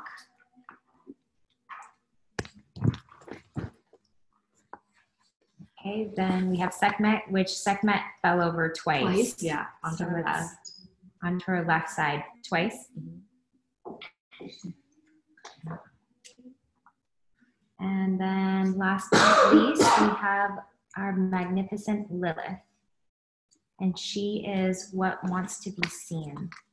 Well, yeah, like what maybe we're not paying attention to that's coming from the unseen. All right, so before we start looking into this reading, are there any questions? None yet. None yet. Okay, cool. So now maybe, how do we want to do? This is our first time doing live divination class, so thank you for your patience with us. So what I'm going to do is we're going to learn how to read this together. And Roxy and Sonia and Naz, who's there, I don't know if Lori's there, have done a lot of reading before, so we're going to welcome and invite what they see in this too. Now, again, part of what happens in these readings is we're learning how to read signs, symbols, omens, and what happens inside the divination house. The center of the board is the center of the divination house that we're all residing in. And so that's a big part of what's going on. So the first part of the reading we always look at, and this is also very important. Oftentimes with a diviner, with a querent, I acknowledge and say the order of what gets rolled and what gets placed. Now, if the querent doesn't roll and place those things in order, I notice what they do, because that is also information. Everything is information. The art of paying attention, the art of listening is of utmost importance. Okay, so let's start with, will you please repeat the question again for the group? What is the message for this equinox? What is the message for this equinox? So now let's start and look at the dice. The number dice? All of them. So real quick, one thing that's good to note too is that this is all about relationships and placements in relation to other things. And part of getting to know how to do this is to actually learn the technologies that are on the board. Oftentimes, too, in divination, in the context of this board, sometimes it may seem like what's coming forward is riddle. And what's very classic, like in the Oracle Delphi days, is that somebody could have come to the Oracle of Delphi, and they would sit on the stool, and they would, receive the medicines from the smoke and the herbs. And they would bring forth a riddle. I mean, that's one way. There's many ways, but they would bring forth a riddle. And it was up to the person that came with the question to decipher the riddle. And that is part of the art form of divination. Sometimes the board will communicate like super clear, like this is about your dad, and this is what you need to do on this day. This is what offering you to make, and you need to communicate this. Sometimes it'll be very riddle-like. And then we take home the riddle and we learn how to decipher it. Such as the divination offerings that have been sent in the Living Village Culture site. That was like 3 hours of asking the board 3 times with my 3 sisters Nat, Valen, and Scarlett, what offerings need to be made. And it took us days to decipher it. So sometimes that happens. Hold on 1 second. Reset. Is the echo better? Who's having an echo? Yes, better. Did that reset the echo? Beautiful people. Better. Frozen. Better. Sounds like it. Yes, gone. Great. Okay, great. All right. Okay, so let's start. Let's start with 3. Now, 3, no, we need this too. Again, I'm going to bring this tool everywhere. You're going to see it like forever. 3, numerologically, oftentimes associates with Trinity, and it also associates with this upper shrine up here in the tree.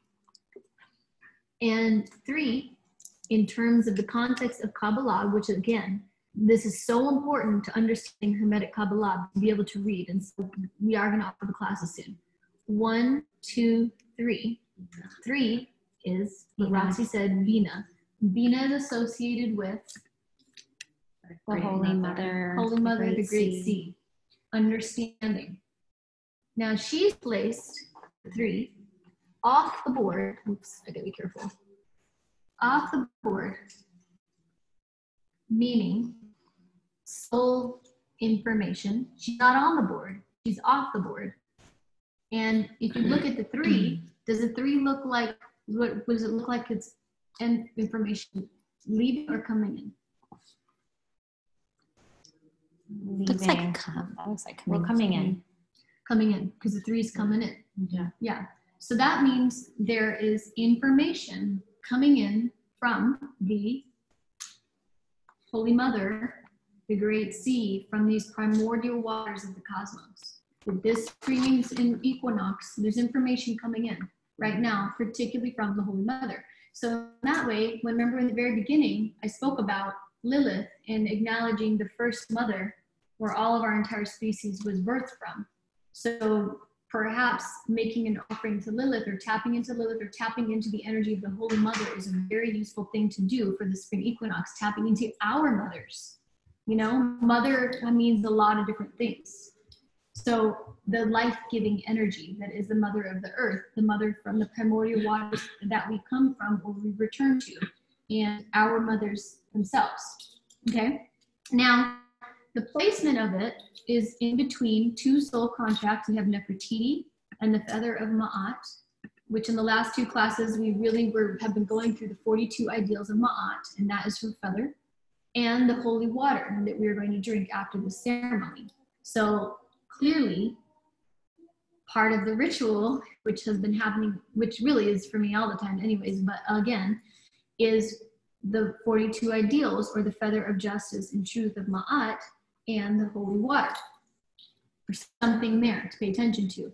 Now it's in alignment with, this is where we look at alignments. So we're counting archetypes. 1, 2, 3, 4, 5. This 5th archetype is The mystery, the oracle. the oracle, the mystery. So there is some oracular mystery communication that's occurring. Now, you can't just read that and know everything, because it's reading relationships. So that's the first key to pay attention to. Now we're going to move over to which dice? What do you want to move to? The zodiac. Okay, great. Scorpio. We were talking about Scorpio. So now, in terms of counting, remember earlier I talked about in divination board, there's moving in a circle, the prayer moving forward, looking at increase, growth. And then if we're unspelling the spell or deprogramming a program, we go in the opposite direction. So the reason why I'm bringing that up is because that is expressed through counting. So when we're moving in the realm of increase and growth, we count clockwise. So you would go 1, 2, 3, 4, 5, 6, 7, 8, etc. If we were unspelling the spell, deprogramming a program, we would count, our 1 would be here. 1, 2, 3, 4, 5. So it's like I want to explain that. What are we doing today, do you feel? Increase and growth. The only time an unspelling of a spell happens or deprogramming of a program happens is when a query comes with that question. And oftentimes in the question, you can kind of tell if they're like, a part of our job too is to be able to read and tune into what the question really is. Okay, so I'm gonna count, usually I would count like 32, 31, 30 if something's all the way over here, but I'm gonna count this way just to kind of get into the flow of it. Okay, so then you would count this way. 1, 2, 3, 4, 5, 6, 7, 8, 9, 10. The 10 spheres. Then 11, 12, 13, 14, 15, 16, 17, 18, 19, 20, 21, 22, 23, 24, 25, 26, 27, 28, 29, 30, 31. Scorpio between the pathways, which are the tarot archetypes between 30 and 31, which are the sun in judgment. If you are working with a particular lineage of tarot archetypes and pathways. Now, that's the one thing I want to note too. There are many different layouts of the pathways on the tree that associate with what tarot archetype. It depends on the magician and the lineage. So the lineage I'm working in, this is between judgment and the sun. So we have Scorpio between judgment and the sun in alignment with Libra right here, in alignment with, seems like the Scorpio is moving this way. This particular elemental body, which is Neptune. Yeah, this is Neptune. Yeah, totally. Water. Water. 10th and water. Now, 10 is associated with Malkuth, which is the elemental world, the physical world. So now we're looking at water, emotional energy in the physical world in the 10th, because this is completely this planet, this manifest realm. So it'd be the emotional body in our physical, in this physical realm. Because these are elements and Sephira. Elements and Sephira, yeah. So it'd be Malkuth, water. Malkuth, water. And Sephira again is On the Spheres of tree. consciousness, these spheres on the tree. got it. Great question. Okay, now one thing to note, which we're going to get into later, is if you look at this Scorpio sign, it's also lined up with the ancestors. So that's something to note. We're not going to read it yet because we read the dice first, but that's important to note. This is where we start to see into alignments. And Okay, it's in the Neptune yes, planet. in the Neptune planet. And what are the qualities of Neptune? It's like spiritual transcendence. You know, Neptune also has the trident that has the Poseidon's staff, and is very much in relationship to the being able to wield those cosmic waters. So much. There's a lot more to say about Neptune, but I think in the context of this reading, spiritual transcendence is a big part of it. Okay, then we're going to go to the other dice. We're going to count 1, 2, 3, 4, 5, 6, 7, 8, 9, 10, and we have 11. Now let's take a note on where the sun is in alignment with 11. So if you look at the solar ray, you have the light and the shadow. Doesn't mean good and bad. We're not talking in good or bad or negative or positive unless we're talking about a charge.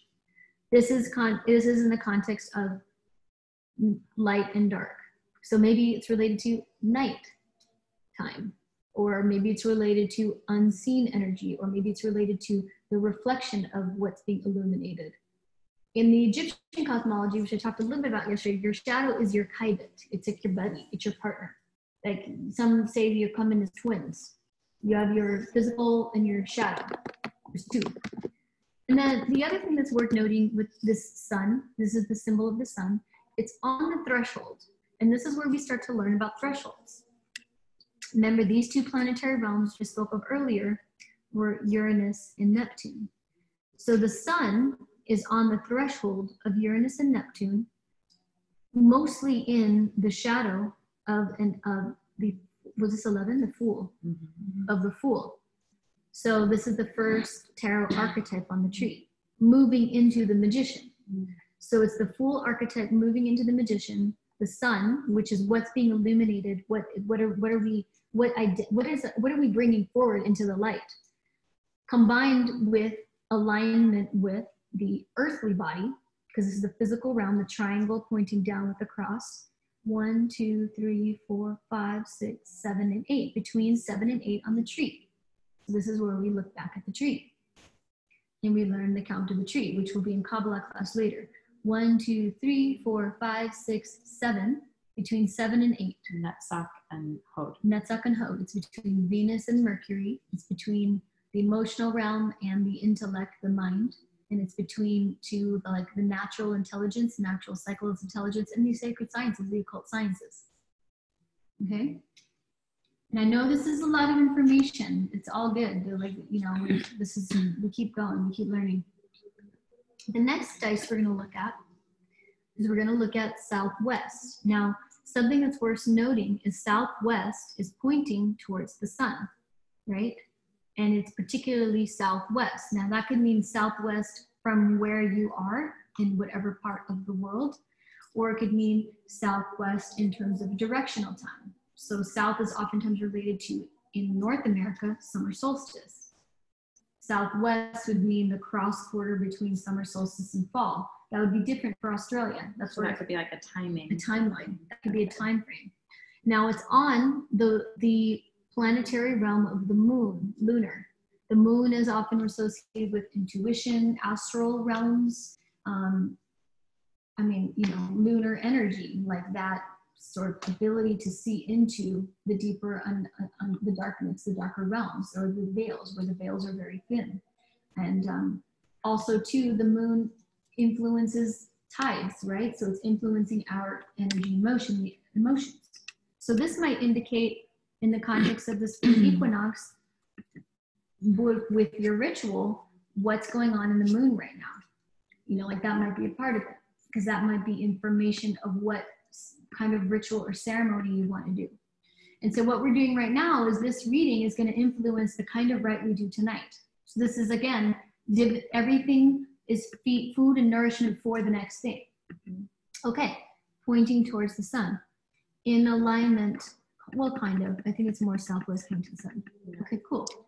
So, go ahead. Do these have a fixed direction? They do in the context of the timeline over here.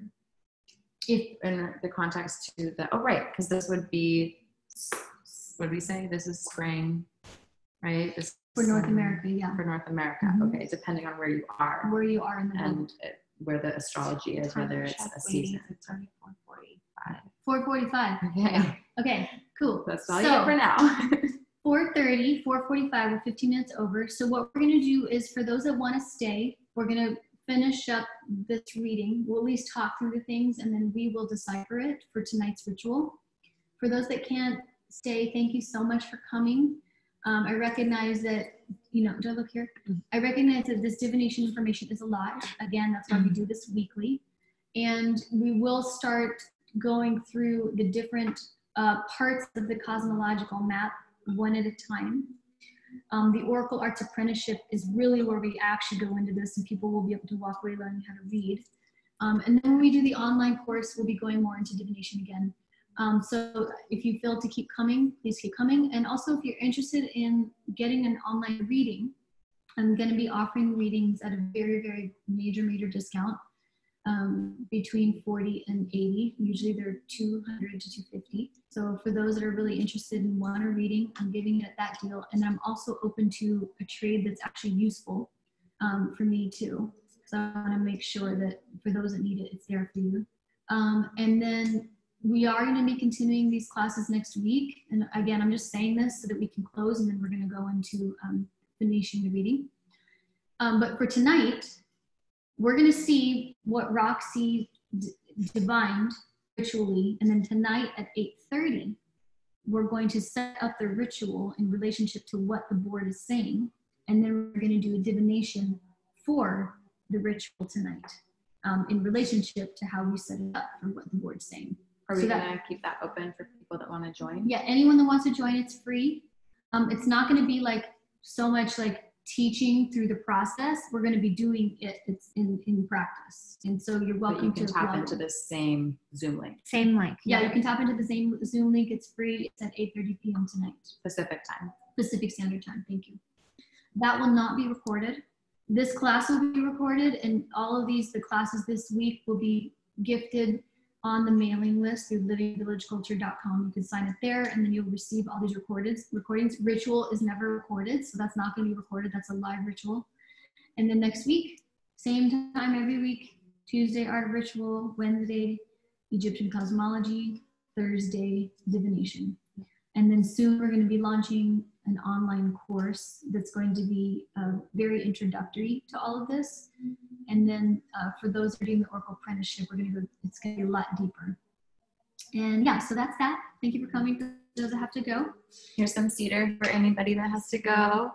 Thank you for being here. All right. Okay, so now we're going to finish this reading. And we're going to move through a little bit quicker since it's less teaching. All right, so we got Ruby. And now I'm not going to teach through this. We're just going to do the reading and, video. So we have the Ruby on Mercury coming out of the moon. Prosperous perspective facing Sekhmet and on the threshold of Jupiter and Saturn at lightning bolt, information coming in. Sekhmet fell 2 times on her left side, so we want to note that. And it's in the 4th realm of water, which is the healer and Hesed. And so I just want to line that's where the prosperous perspective is lining to. And then path moving forward is coming from Bina through Jupiter, through Mars, touching the sun. And it's coming from the realm of the spirit, the 10th, the spirit of the Mother Earth. And it's really about, this is a moment of initiation for everyone. And the ancestors are in the mind. Oh yeah, sorry, the black, thank you. The black tourmaline is it's almost like coming off of the net of stars, and it's right with Aries. And so what needs to be cleaned, healed, and taken care of is this, like, to me, aggressive forward movement that doesn't have any real contemplative and real thought behind it. Just this need to move fast and keep going without actually like thinking about what we're doing. Mm-hmm. And it feels like that's what kind of needs to be cleaned up today, and then really calling upon our star lineages and star nations to help us do that. Like the whole thing we've been talking about with expansion at the cost of all of creation. Totally.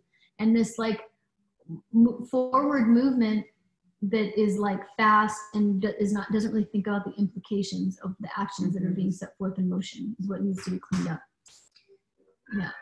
Yes, honey. And then the ancestor 1, 2, 3, 4 in the mind, the healer in the mind. So the healer comes up twice in this scenario.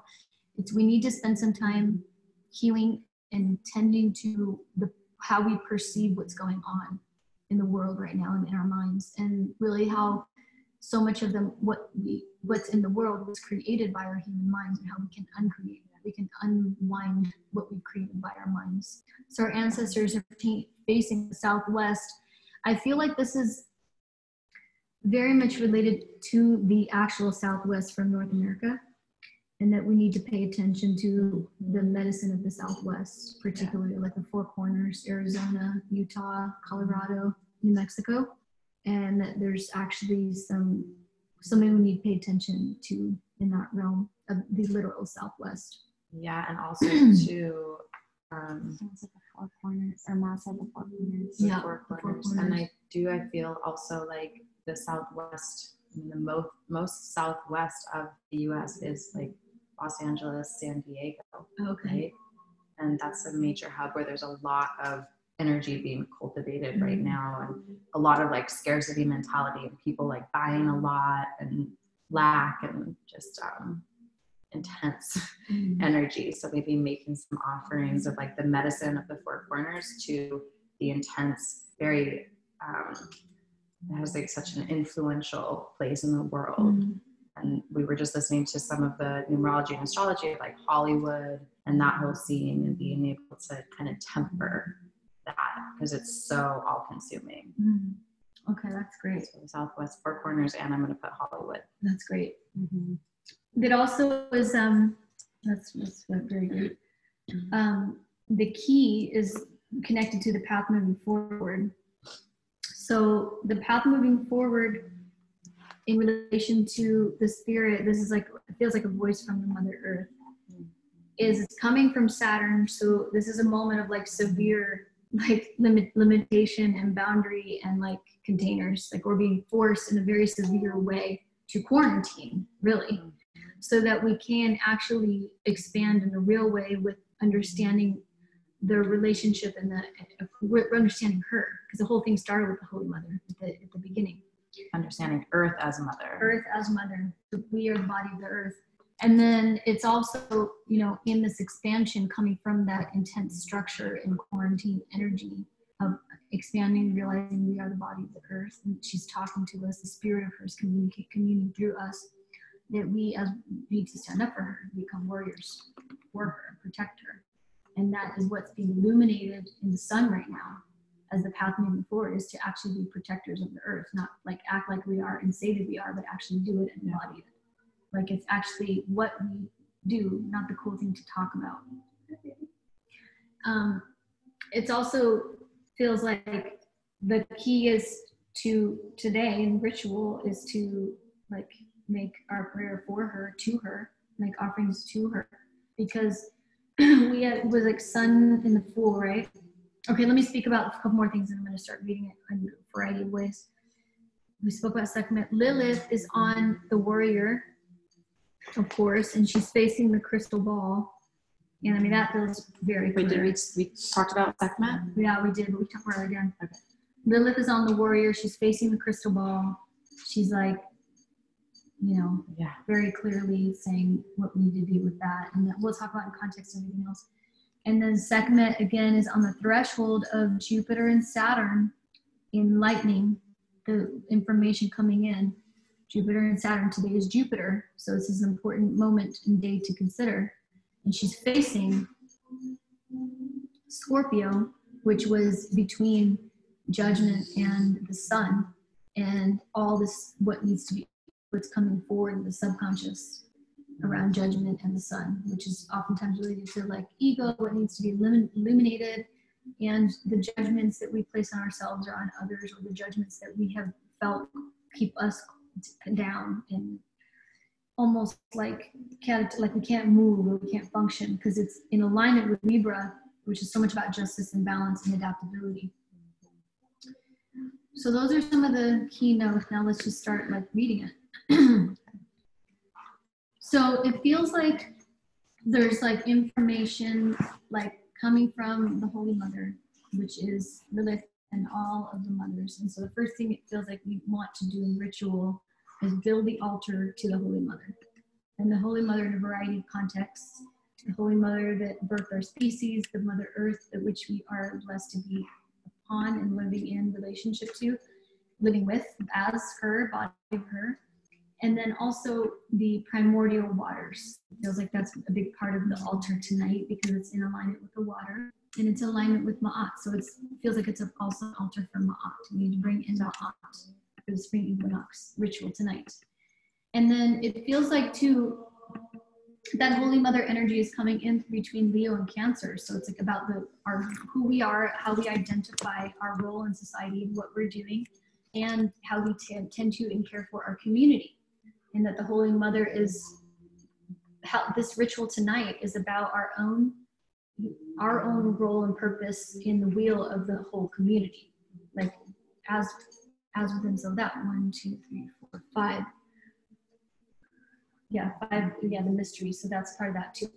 And then the sun, which is lined up with the earthly realm in between 8 and 7, and it was the Fool, the magician. This is so much about illuminating and what, again, programs and emotions have been running us, that have been keeping us, like all this energy around program and emotion, because we're in this stopping point, like this severe stopping point that's moving and being brought forward and being illuminated for us to look at.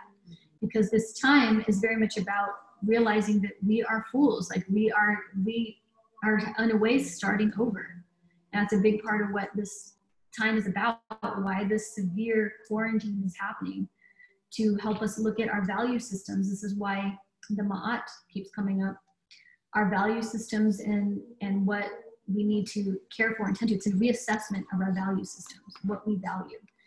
And this is emptying ourselves, like calling upon not only the true, honest unknowingness, but also the wonder and awe into understanding how we can be of service at this time, because Venus is very much about understanding. This is a time of deep understanding, and it's moving towards magician. So magician is so that moving forward, we can be very careful and in right relationship with our actions moving forward. And it's between Netzach and Hod. So offerings of immense beauty are very important. And the energy of Venus and Mercury wants to be involved in ritual tonight. So we're going to have to bring Venus and Mercury inside of it. It's also, it looks like what the ancestors are saying in the mind and the healer, part of the healing is connected to the Southwest, like what you said. So we need to do some offerings of prayer to the Southwest, a gift to the Southwest for all the information that comes from the Southwest, and then some healing energy towards the areas of the Southwest that you felt in your heart. And then it also is looking like in terms of like the prosperous perspective is at this time when all of this sort of this getting, as the veils are very thin today, we're learning how to read into and feel into intuitively these multiple dimensions. And the prosperous perspective is to look at where we have basically let ourselves fall and like be debilitated from standing up for this planet and this earth and standing up for what we actually know we're supposed to do. Because we all intuitively know what we're supposed to do, but we oftentimes make choices because they're the easy ones and most convenient ones, regardless of what the implications are for, you know, beings human and non-human. And Sekhmet is very much about like the strength and the courage to stand up and for what we believe in and what we know is accurate and true, because the ruby coming out of the moon is like tapping into our intuitive knowingness. And so the prosperous perspective moving forward is communicating what we intuitively know needs to be communicated and what we need to stand up for and care for, and let it be very quick. Don't like take too much time thinking about it or swirling about and blah, blah, blah, or wanting to analyze it or whatever. Just like let it come out and let it be spoken tonight. So part of the ritual is like speaking intuitively what you know needs to be spoken about. Be courageous, be like honest, and be strong in it. Let that be the energy that helps you feel the strength. And it's facing the subconscious realm. So it's very much about, this is the time to let what's coming forward in the subconscious be communicated. Let it come out, let it come forward, let it have a voice, because that's going to help bring that internal harmony and internal balance and adaptability that we need to make it through these times. And that we need to not only like bring forth to illuminate, but also so we can see any judgments that we've been giving to ourselves or others that are actually affecting forward flow and forward movement. It's like, let it be spoken and give it to the fire and give it to the prayer. Let it go. Sometimes speaking things out loud there's manifestation of speaking things out loud in terms of making in the world. And there's manifestation of speaking things out loud to authentically let go, let God, and let grow. So it feels like what that's about. And it also feels like at this time that, you know, Lilith is like calling upon the warrior spirit of everybody through oracular awareness, like tuning into how you can show up as a warrior right now. Because there isn't time, there's plenty of, it's not about time, but letting this dynamic that's occurring take you down is not what we're here to do. It's about letting this dynamic that's, as these systems are crashing down, that my sweetie actually said today that so many people pray for all the time, praying for going back to the land, praying for like growing our food, praying for, how many prayers have we all been doing around that? But have we actually been doing it? And so it's almost like everything we have been praying for, or the systems, the governments, they're not working, blah, blah, blah, these words we've been saying out loud, now it's happening. And we so need to almost like give thanks for we answered need to give prayers. thanks for answered prayers, and then from this place moving forward, learn how we can tend to all these things we've been saying, or all these ways that we've been calling forward. It's time to thank you for it and start to figure out the systems and how to do that. And tending to the power and the responsibility of those prayers. Like you were saying, the gifts, all the gifts that you've been given, all the prayers that get answered, you still have to learn how to take care of them. Yes, it's absolutely. responsibility. Absolutely. All right, so that's for tonight. Are there any questions before we close? I don't know how many people are still here. There was one question. We have 48 people still here. Okay. We're going to move back up to this is our view over here. And the question was right here. On the reverse later. So it was basically around like when you know the board really well, how do you get your ego to get out of the way when you're placing things so that you're not guiding the board? Great question. That's a very good question. So like when I'm getting a reading, and Maz, you better give me a reading. I'm doing a reading for myself, or I'm receiving well, actually, I've only received a reading once, so I'd like to receive more. So hurry up, everyone, learn how to read the board. But when I'm giving a reading to myself, I do the calling upon. I sage myself, and I don't spend too much time looking at it. Sometimes what I'll do is I'll turn the board too. Somebody, Audrey, gave me that idea. Turn the board, so I'm not looking. I'm not like aware of its details, and I don't look at it. I just start rolling and start placing and I place with my eyes closed. That's for me that knows the board really well. I have to place with my eyes closed, or like let the magnetic energy draw it. It's a very, very good question. Any other questions? See. You said we should be initiated to receive the board. How does that work exactly? Do you offer that? Yes, absolutely. So if you really want to learn how to read this board and use this tool and start to offer readings, basically we have to set up a full study program, and then initiation has to happen in person. Mainly because if you live far away, that might be hard, but we can make a plan. But part of it is because you need to receive the transmission from the Oracle Crystal herself. Like it's not from me. Like this is not my thing, it's hers. So the transmission comes from her, and then we charge your own crystal ball with her so that wherever you go, her energy is connected with you. So if somebody's actually really interested in being part of this Oracle divination work in the clan, just maybe say it now, or how do they say that? Or just text, or I don't know, my phone number. They could private message, or they could just announce. There's a few people that are like, yes, interested. So maybe message you on Instagram? Okay, yeah, Isis, message me on Instagram. Isis_Andrea. Isis_Andrea.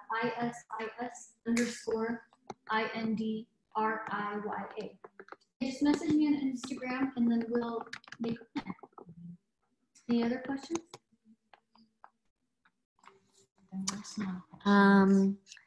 Let's see. Where's the Oracle apprenticeship? This is mostly everyone just super interested.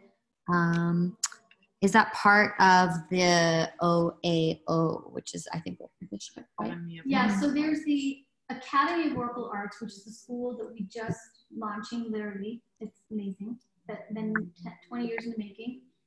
And that site, the first site of it will be up, and we'll post that on the livingvillageculture.com mailing list, like when you can site. We do have the Oracle Arts Apprenticeship. That is a year-long apprenticeship that starts May 3rd and 4th. We are technically full, but it's possible that we may have one, we may be able to fit one or two more people, maybe. And that is, there are 7 in-person immersions and then multiple online video calls with different teachers. Like some of my teachers are going to be teaching. So if somebody's really interested in the Oracle Arts Apprenticeship, the OAA, Instagram me and let me know, and then we're still seeing if we can fit 1 or 2 more people. That's a year-long apprenticeship. And then we will be launching an online course. We're going to launch that ideally in May. We're working towards May, otherwise summer solstice. And it's going to be very introductory, where the Oracle Arts Apprenticeship is, people are going to be walking away with a lot of things, like rituals they can lead with, how to be able to use the board, a lot of things. Offering stellas, everyone's going to make their own offering stella and know how to make offering stellas so they can pass to their children and their children's children, stuff like that. The online online course is where we'll be going through different technologies and learning the more principles around them. with some practices. It's going to be a lot simpler and a lot more introductory. And the apprenticeship is a very profoundly deep immersion. We'll be going through alchemy, qigong, a bunch of other things. So the online is going to be launching in May or at the very latest by summer solstice. And then the Oracle apprenticeship starts May 3rd and 4th. And that's 7 in-person immersions. The online, there's no in-person immersions. Thank you. I think that's everything. Everyone is like, yay, yay, we love you. Maz just showered you with so much love. We'll do a little more cedar for And then they everybody. say, but specifically an initiatory process embedded into the apprenticeship or a separate program. No, the initiatory process is definitely embedded into the Oracle Arts Apprenticeship, for sure. That's a big part of it, because in order to carry this board in a real way, there are people that have boards, but the Oracle doesn't communicate as clearly through them because they don't necessarily know all the secrets and they haven't been initiated. So I know people have boards, but they don't know all the details because they haven't, except for Maz and Laura, like they've obviously already been initiated, but initiation is part of the Oracle Arts Apprenticeship for this oracular work. Yes, the oracular Oracle Clan Fireplace. Yeah, and it's all coming through as we speak. So there's there's a spring and a fall program, the Serpent Path and the Lightning Path that includes initiatory aspects. And then also we might be available once there's no more travel bans. We could totally be available to come on the road and come to Australia and do initiations down there. So I would just encourage everybody to stay close to the fireplace. Just follow ISIS, follow Living Village culture, and we'll announce things as they come because it's all just coming through from day to day. So just be part of the community and you'll see things as they get rolled out. And follow Roxanne, Ruby, and Sonia Rose. Sonia Foy. Sonia Rose. XOXO. And Maz. Because they are also very much helping to lead the school coming alive too. So I just want to say that too. Mazzy Fresh. Mazzy Fresh. Yeah. Thank you so much. This has been so fun. So next week, same thing. This is what we do every week. We've only been really doing this in person. So this is the first time we're doing it online. Tuesday, Art of Ritual. Wednesday, Egyptian Cosmology. Thursday, Divination. Now, they all seem different, but for those of you that have been on all 3 of them, they weave together. It's like one beautiful mythological lifescape. Mythological landscape and mythological lifescape, because ultimately what we're doing is we're entering into living myth and becoming the archetypes. In that way, we become vessels. And in that way, things flow. We enter into the flow. What did you call it earlier? Entering the flow of reciprocity. Entering the flow of reciprocity, yes. Oh, one more thing. Tonight, 8:30 p.m., Spring Equinox Live Ritual. Tune in for free as you wish. Yeah. Happy Spring Equinox. I love you. Wait, let's get all the girls in here. Oh, yeah. So you can see behind the scenes and what's happening. Nadia, you too. Just all wave. These millennial magicians are the whole reason why this is online. I would never go online if it wasn't making it available. Go team. I miss you all. Oh yeah, here's about. Don't touch each other, but this is about. All right. We can send Love you all. All right. Bye, everybody. Can we write everything down?